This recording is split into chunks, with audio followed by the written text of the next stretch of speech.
वो गठबंधन की सीटें नहीं, तो आपने हाँ ठीक, नहीं गठबंधन, मैंने इसीलिए कहा आपसे कि गठबंधन होगा और कोशिश होगी कि भारतीय जनता पार्टी का सफाया उत्तर प्रदेश से हो।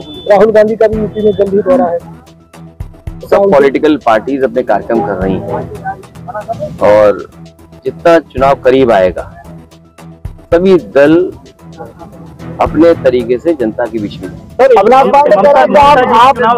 का ऐलान किया है। सबसे महत्वपूर्ण ये है, हाल ही में जो चंडीगढ़ में चुनाव हमने और आपने देखा, और आज के समय पर कोई चीज छिपती नहीं है, वो बाकायदा वीडियो वायरल है जिसमें आरोप ये लगा है कि वोट उनके सामने जो डाले गए थे उन वोटों को खराब करने का काम भी अधिकारियों ने किया।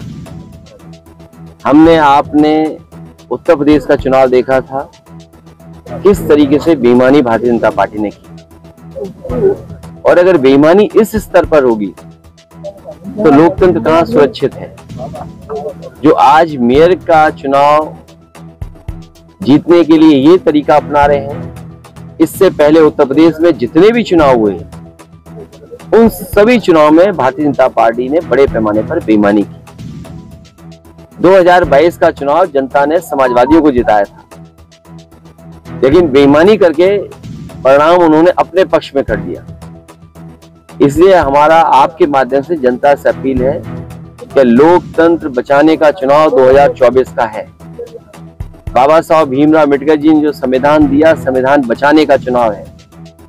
अपना और आने वाली पीढ़ी के भविष्य को बचाने का चुनाव है, और जो अधिकारों को छीनने का काम हो रहा है, आज किसी संस्था में जो संविधान हमें हक और सम्मान देता है उस हिसाब से सम्मान किसी को नहीं मिल रहा। इसलिए आने वाले समय में पीडीए ही एनडीए को हराएगा, पीडीए ही भारतीय जनता पार्टी का सफाया करेगा। आप लड़ने का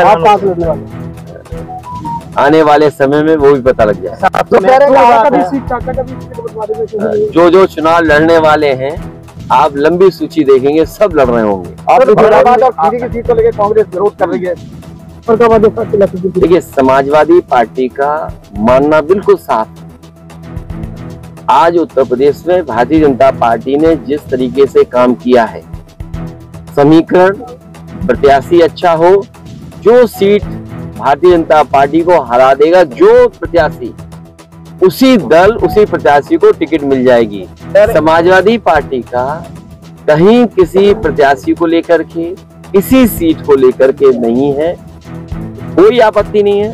समाजवादी पार्टी की कोशिश रहेगी गठबंधन बने और गठबंधन ही भारतीय जनता कांग्रेस कह रही है कि गठबंधन तो आपने माना ही, उनका भी दावा था। कोई नहीं करे, कौन कहां से कौन सा प्रत्याशी उतरेगा, ये भारतीय जनता पार्टी का सबसे बड़ा निगाह है तो आपके ऊपर भारतीय जनता पार्टी का सबसे खतरनाक परिवार है। उस परिवार की वो चर्चा नहीं करते। जो सबसे ज्यादा नफरत फैला रहा है परिवार, जो सबसे ज्यादा हमारी संस्कृति को खराब करने का काम कर रहा है। और हमारे देश की संस्कृति रही है मिलजुल करके रहने की, मेल मिलाप की संस्कृति है, भाईचारे की संस्कृति है। हमारा समाज एक गुलदस्ते की तरह है। उस समाज को सबसे ज्यादा बांटने का काम भारतीय जनता पार्टी का परिवार कर रहा है। निगाहें केवल आपके ऊपर है। ये कोई नई बात नहीं, आत्मदाह की। अधिकारी लूट रहे हैं। अभी बड़ा अच्छा लगा कि मुख्यमंत्री जी ने ये स्वीकार किया कि गोरखपुर में बहुत भूमाफिया आ गए। अगर आपने अखबार ध्यान से पढ़ा होगा तो आपने पढ़ा होगा कि मुख्यमंत्री जी खुद स्वीकार कर रहे हैं कि गोरखपुर में भूमाफिया आ गए। तो जो भूमाफिया हैं भारतीय जनता पार्टी में बहुत पनप रहे हैं। कोई जिला नहीं बचा जहां पर भारतीय जनता पार्टी के बड़े पैमाने पर भूमाफिया काम न कर रहे हो। आप जमीन कब्जा कराने का काम, आप वीडियो को लेकर विभागों से किस तरीके से छीना जाए, कानून के माध्यम से उसका दुरुपयोग कैसे किया जाए। भारतीय जनता पार्टी सबसे बड़ी भूमाफिया पार्टी बन गई है। निर्वाचन आयोग भारत सरकार आपके करीबी माने आगे इस्तीफा दिया है, करीबी है, इस्तीफा दे दिया है, तो अच्छी बात है। जब आप दोनों बातें कह रहे हो कि वो करीबी भी है, इस्तीफा भी दे दिया। अध्यक्ष जी कई तरीके के समाजवादी पार्टी पर उनके आरोप भी उन्होंने लगाए हैं और मोदी जी की तारीफ कर रहे हैं। अच्छी बात है, अगर किसी के ख्याल बदल गया हो, जिसका ख्याल बदलता है उसका फिर ख्याल बदल जाएगा।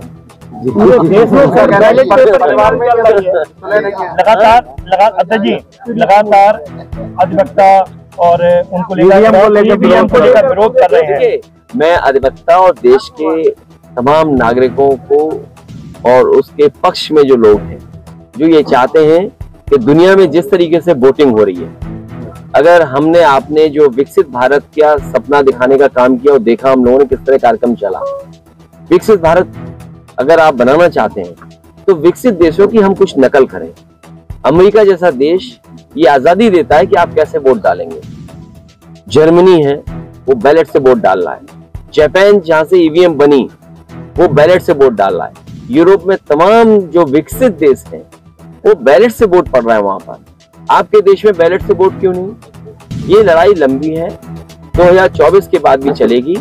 और यहाँ तक कई देशों के कोर्ट्स में जो सुप्रीम कोर्ट है, जो सबसे प्रीमियर कोर्ट है, उनके सबसे ऊंचे कोर्ट हैं, उन तक ने ये कहा है कि अगर आप ईवीएम से वोटिंग कराते हैं तो वो अनकॉन्स्टिट्यूशनल है।